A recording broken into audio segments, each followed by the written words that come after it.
Hi, I'm Trudy Rutt from Office Envy and Hood Seating, and I'm here today to help build an F94 from Hood. So it arrives in the box and I'm going to show you how to turn it into something like this little beauty. So here we have what we're going to make in orange. We're going to make it in the Fast Track Black like this. This version always comes with the option to have a cushion seat as well. So without further ado, let's undo the box.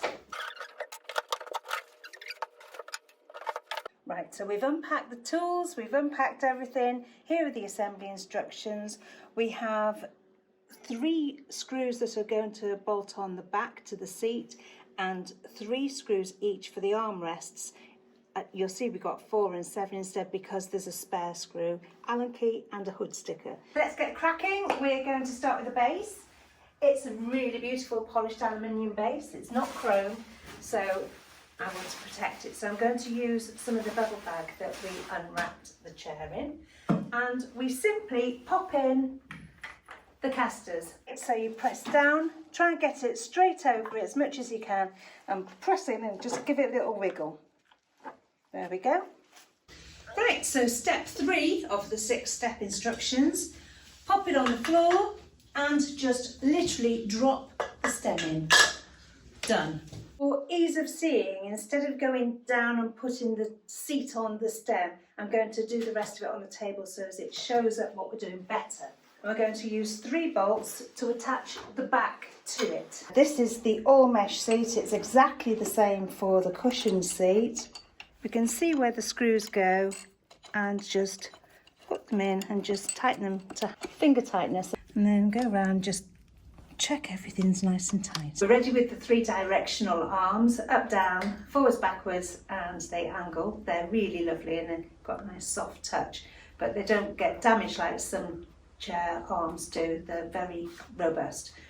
When we put them on, we need to make sure that this button, when we're taking them up and down, when we're sitting down, is on the outside. Here we can see the 3 holes, really nice and easy.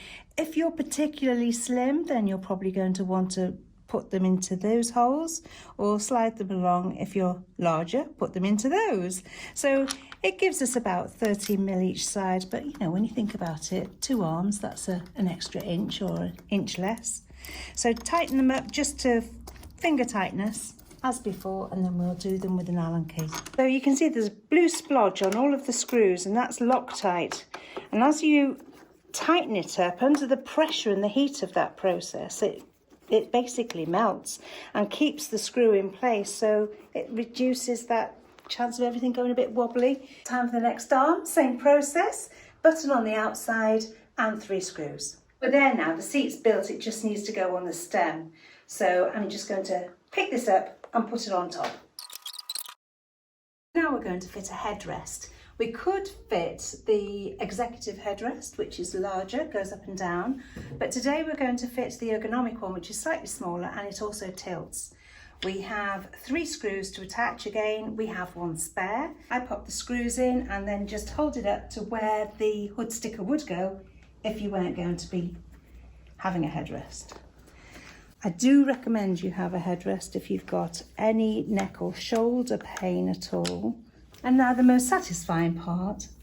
I hope you found that useful. Remember, keep your spares, keep your Allen key, set the chair up for you. Make sure that you use all the ergonomic features. This is fully ergonomic, so make sure you do the seat slide, you do your back, sit well, keep well, and if you need anything, we're here.